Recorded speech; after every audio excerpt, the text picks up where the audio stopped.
All right, here are my 2023-2024 Premier League predictions. I'm going to be going over the full table, some of the awards, the cups, as well as all the UEFA competitions since the Premier League season starts this weekend.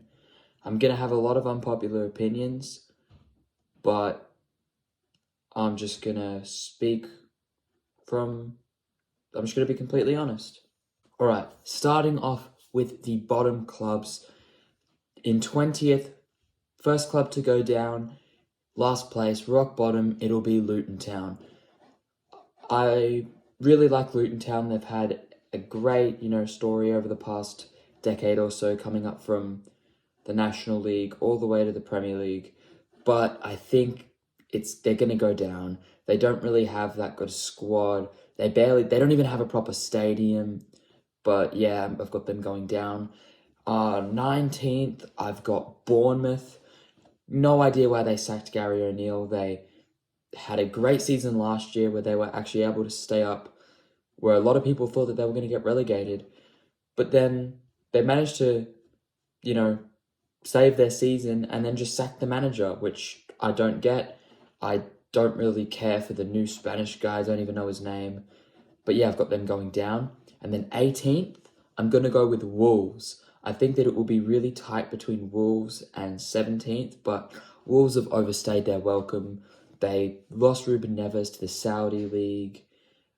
And I think that they've just had a pretty poor window, so I've got Wolves going down as well. All right, 17th, barely staying up, I've got Sheffield United. They don't, again, sort of with Luton Town, they don't really have a proper squad. It doesn't really seem fit for the Premier League. But I just have a weird feeling about Sheffield United. I don't know what it is. They were able to make I think it was like the semi-final of the FA Cup or something, which was good for them. They beat Spurs. But yeah, I don't know. I just have a feeling that Sheffield United are going to stay up. Whether they get relegated next season or, I don't know, it'll be tough, but I think they'll do it. Then 16th, I've got Everton. Again, they're going to barely scrape through. I'm sick of Everton. They should go. But I don't see them going down. I think that they've definitely got a good manager in Sean Dyche who knows how to keep them up. And I think he's going to do a good job with that. Then 15th, I've got Nottingham Forest. Again, they're just not good enough for the Premier League. I feel like there are so many clubs like that there are going to be a few teams that get lucky and stay up. Those are going to be like my sort of three clubs that they'll be in the relegation battle for pretty much towards the end until basically the end of the season. That's going to be like my full relegation battle. All right, now for the lower mid-table teams. In 14th, I'm going to go with West Ham United. They were kind of in a relegation battle for most of last season, but were able to end their season off on a really high note, winning the Conference League. But Declan Rice is gone. They haven't made any signings. I don't know what's going on with this team. It doesn't seem like they want to stay up. I was going to have them in like sort of upper mid-table, but I think that they'll just barely scrape out of the relegation battle. They'll have a pretty below average season. They'll probably get grouped in the Europa League. Don't really see them doing anything in that. And yeah, I've got them 14th. 13th, I've got Crystal Palace. I mean, they're just mid. They lost Zaha, but I don't think that'll really affect them too much because apparently they've got some young guys coming up through the academy, which will definitely be good for them. And then in 12th, I've actually got Brentford. They are missing Ivan Toney for the start of the season. Can't exactly remember how long he's out. I think towards the new year. But yeah, that's definitely going to be a blow to them. And I think that their season will take a hit. So that's why I've got them in 12th. Now for the upper mid-table sides. The few teams that will just not be able to make Europe, but will be ahead of these lower sides. In 11th, I'm going to go with Burnley. I think that they will overachieve. A lot of people are saying that they're going to finish at around, 14th to 12th. I don't think I've seen anyone put them in 11th yet, but I'm going to go with it. I'm going to go Burnley in 11th. I think that Vincent Kompany's a great manager. They had an excellent season in the Championship. They've spent the last few years bouncing between the Championship and the Premier League. This will be the year that they really establish themselves as a Premier League side. They're going to, sort of get rid of relegation as a worry for the next few years if they don't screw everything up. And I think that'll be good for them. Then in 10th, I'm going to go with Fulham. I don't really see them finishing above that, but then they're definitely a better club than everyone below. I don't exactly know what's going on with Mitrovic. I think he's on his way out. I'm not too sure. Solomon also left. He was a great cameo player. He went to Spurs. But they do still have a decent young squad, and it'll definitely be interesting watching them. In 9th, I'm going to go with Brighton. I still think that they're going to be good, even though they sold some of their players. It looks like Moises Caicedo is on his way out to probably Chelsea. When he goes, that'll probably be a massive blow to them. They want 100 mil for him. But they're great with developing young players. They've still got players like Matoma. They've still got a great manager. I feel like they're going to probably struggle in the Europa League. They may try and push and could, make it further than we expect. But I'm going to go Brighton in 9th. And then 8th place. This one was really difficult. From 5th to 8th, I didn't know which team to leave out. But the team that I have not making a European spot is Newcastle. I think that they overachieved last year, but being in the Champions League is going to be a massive struggle for them. They've still got one of the best defenses in the league, if not the best. But I do think that they are going to struggle now that they have to deal with the Champions League. I think that they'll probably start the season off well, but the fatigue will kick in and they will underachieve compared to last year. As I mentioned before, it's really difficult to order these teams, but 5th through 7th are going to be the teams that aren't able to make the Champions League, but will get a European spot. In 7th, I'm going to go with Tottenham. I think that they've had a great window. They've brought in some decent players like James Maddison. He was a bargain. Solomon on a free. They brought in recently Mickey van der Ven. I think they had some striker as well.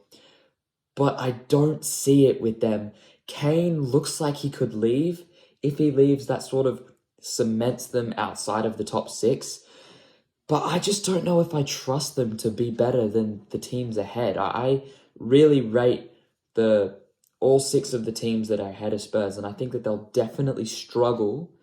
But I could see a world where they finish 5th or 6th. Don't know about top 4. I think top 4 is pretty set in stone. But I'm going to go with Spurs in 7th. In 6th, this one's tough, but I'm going to go with Chelsea. Again, I can see them finishing 5th. These teams are so hard to order, but they had a great window, got rid of a bunch of players that were shit last year, brought in Christopher Nkunku, Nicholas Jackson, who's been looking great in pre-season. They've got a brand new manager. It's looking like it's going to be a fresh start for Chelsea, and I think that they're going to try and aim for a Europa League spot. Because they're Chelsea, I could see them overachieving and potentially making the top 4, but I'm not too sure about that. I could also see a world where it just all goes completely wrong and they drop out of this category, entirely. And then in 5th, I'm going to go with Aston Villa. I have them overachieving. Unai Emery is a great manager. They had an incredible transfer window. Who would have thought that they would bring in players like Pau Torres and Moussa Diaby? Great players for that side.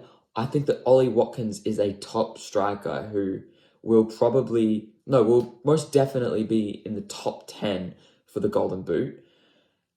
I can see them making a good run in the Conference League, but I'll get into that when I talk about the trophies. So yeah, I've got Aston Villa in 5th, but I don't think any of these clubs are going to touch the top 4. All right, now for the top 4. I kind of have a pretty set in stone order, but it's the top 4. Anything could change. In 4th, it doesn't really matter the order, but in 4th, I'm going to go Liverpool. I can see 4th through 2nd finishing in pretty much any order, But Liverpool, the one problem I have with Liverpool is that they haven't bought a new holding midfielder. It looks like they're going to go out and buy Romeo Latvia. They were linked to Kimmich, which they won't be able to afford him. But if they get Romeo Latvia, I think that they could definitely push for third or second. But for now, I haven't really seen that. I don't know if Szoboszlai is going to fit into this team. Him and McAllister are all attacking level players. Trent still can't defend. They still need a backup centre-back.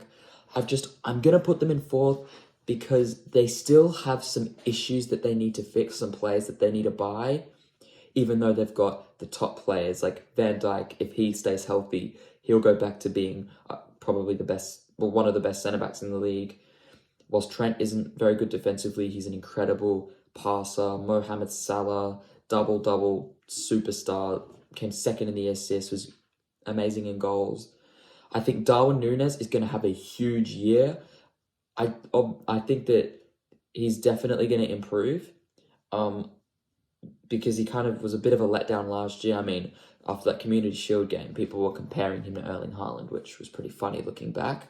But I think he'll overachieve. And then obviously Alisson Becker in goal is huge for that club. But until they make some changes, I've got them in fourth. Then in third, this one's tough, but I'm going to go Manchester United again. They had a great window as well. They brought in Mason Mount, Andre Onana, but that was really it. They still kind of have some problems. They still didn't get a striker, which was their big problem. Oh wait, what am I talking about? I just completely blanked. They bought Rasmus Højlund. I just completely forgot about Højlund. But I don't know if I rate Højlund. 9 Serie A goals, and they're saying that he's going to be up there in the Golden Boot. No, I think give him some time. I think in the next couple of years they can make a push for the title. But I am going to go Manchester United in 3 because they still have a bit of work to get done, and we'll just have to see how that works. Okay, now this is going to be my title race. I'm going to put Arsenal in second, but I do think that we will actually try and make a push for the title. We've brought in some great players, Declan Rice, Jurrien Timber. Not too sure about Kai Havertz. There are rumours that we're going to sign David Raya from Brentford. Don't really agree with that transfer. We have Ramsdale. We don't need to buy another goalkeeper for that price. Declan Rice is going to be huge. He'll probably be arguably the best player out of all the new signings. I can see him being the best. The question for Arsenal is just, can they handle it? Can they handle the pressure of being in a title race? And I don't think we can. City are too good. I'll get to them. But yeah, I've got Arsenal in second. And then first place, the Premier League champions, Man City. I don't think anyone's really going to put anyone above City. They're the treble winners. They signed Josko Gvardiol. They did lose, Riyad Mahrez, Ilkay Gundogan, but their depth is just so insane that they brought in Kovacic as well to sort of replace Gundogan, which I don't know about. But it's definitely going to be interesting to see how the title race, if there even is one, ends up going. If City ends up holding it throughout the whole season, if they end up losing it to Arsenal, maybe even Man United. I don't really see a world where Liverpool wins it. But yeah, that is going to be my Premier League table predictions. Now that we've done the table, I'm going to get into player awards. Now, this one, it's really tough because I could either go the boring route and pick players that are going to probably win that award, but I don't want to be boring. So what I'm going to do is I'm going to say who is probably going to win it and give my official prediction, but I'm also going to give an underdog that I think I could see take it from them. Firstly, the Golden Boot, it's probably going to go to Erling Haaland. He broke the single-season goal-scoring record last year in his first season. No sign of slowing down. Harry Kane could also push for him if he even stays. No clue. But for my underdog, it was kind of tough because there were lots of guys that came close. Well, not came close, that were in like the top spots. But I feel like they've dropped off. So My pick, it's going to be a dark horse pick. I mentioned before that Aston Villa were my overachievers. So I think that Ollie Watkins could potentially make a top 3 finish for the Golden Boot. I know it sounds crazy, but I said I was going to go for a long one, and it's going to be Ollie Watkins. Obviously, there are some other players that could do it, like Gabriel Martinelli. Pretty much any Arsenal attacking player has a shot, except for Jesus, I feel, because he's injured. And obviously Ivan Toney as well, he's suspended. So because of all that, I'm going to go Ollie Watkins. Then for most assists, the obvious one is either Kevin De Bruyne or Mohamed Salah. But I'm going to be a bit biased here and pick Bukayo Saka. I'm going to say that he probably has a shot at getting most assists. I think he'll finish in the top 3. It's just Arsenal have got so many attacking options. We can score goals in so many different ways. And I think Bukayo Saka is going to he's going to get a double-double again. He's going to score a bunch of goals, get a bunch of assists, because he doesn't get injured. He plays every game, which is why Arsenal have no right wing depth. And then for the Golden Glove, I'm going to go with Ederson. Man City have improved their depth massively in defense, signing Gvardiol. They've got so many defenders, it's actually insane. Because of how good their depth is, plus I think Ederson has kind of proven to people how underrated he is. A lot of people, I saw he was dropping out of like the top 5 goalkeepers in the league, which is pretty stupid. I think Alisson's clearly number 1, and then he's probably number 2. But their defense is just too good. So I'm going to go Ederson for the Golden Glove. Some guys that could potentially take it off him are Aaron Ramsdale, because Arsenal's defense is strengthened, and also Man United, because I think Onana's going to have a good year, and they won it last year with David De Gea, and they've improved their goalkeeper, and their defense is pretty much the same. So makes sense that he could win it. Now for Player of the Season and Young Player of the Season, it's pretty difficult. For Player of the Season, it's probably just going to go to Erling Haaland, because it usually goes to the best player on the best team. And if City win the league title, it's going to go to Erling Haaland.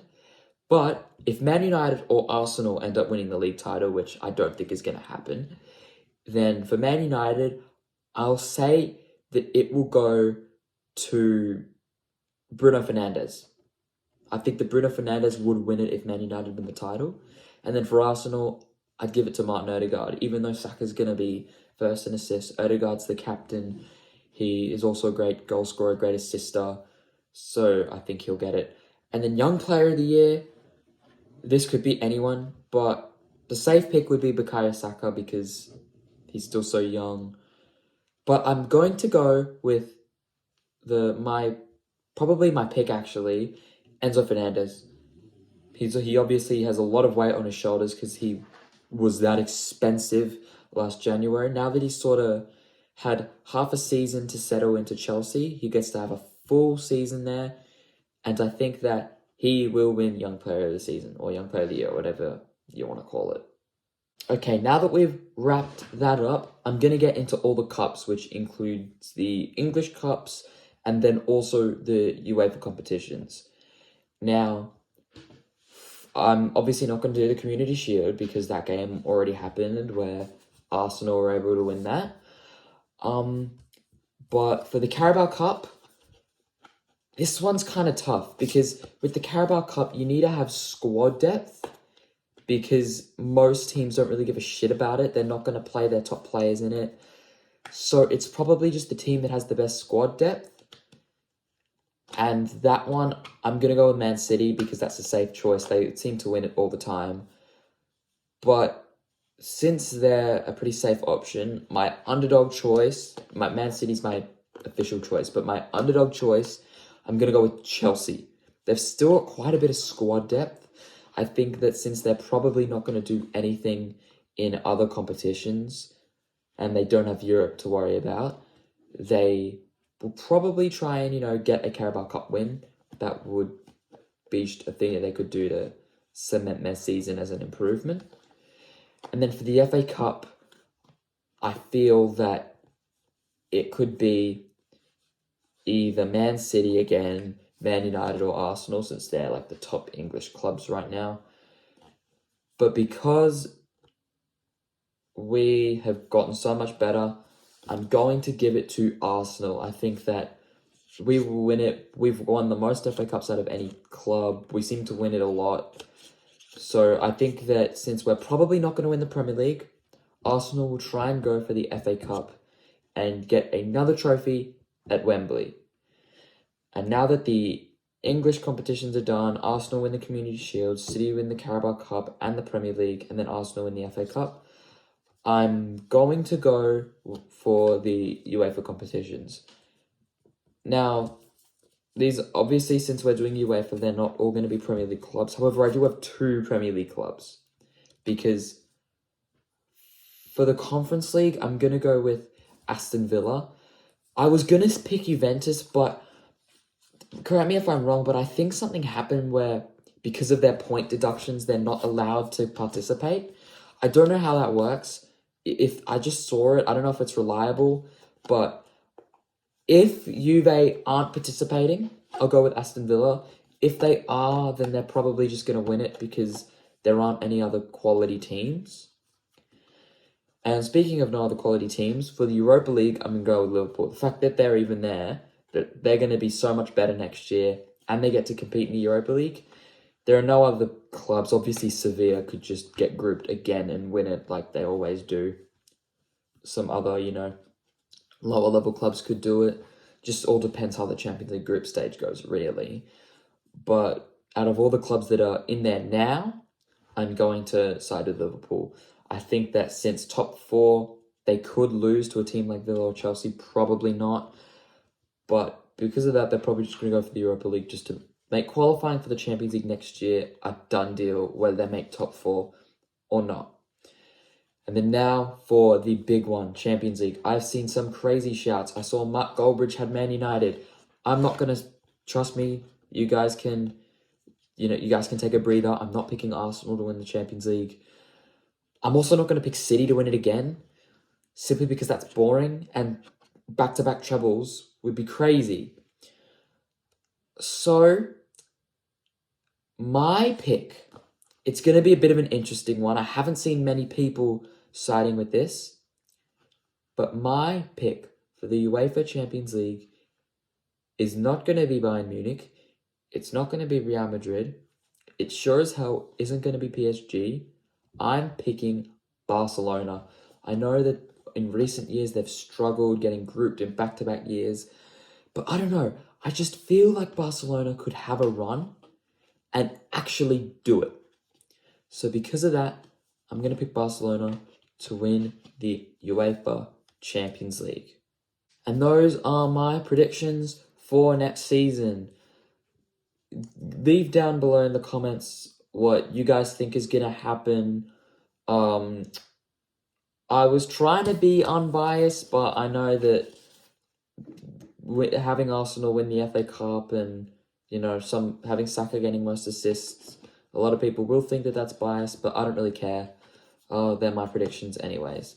Yeah, that's pretty much it for now. I will try and make regular content once the Premier League season starts. I might come out with some sort of match review for the FA Cup, not sure. Also for the Community Shield, not sure how I'm feeling about it. It was a great win. But yeah, thanks for watching, and I'll see you in the next video.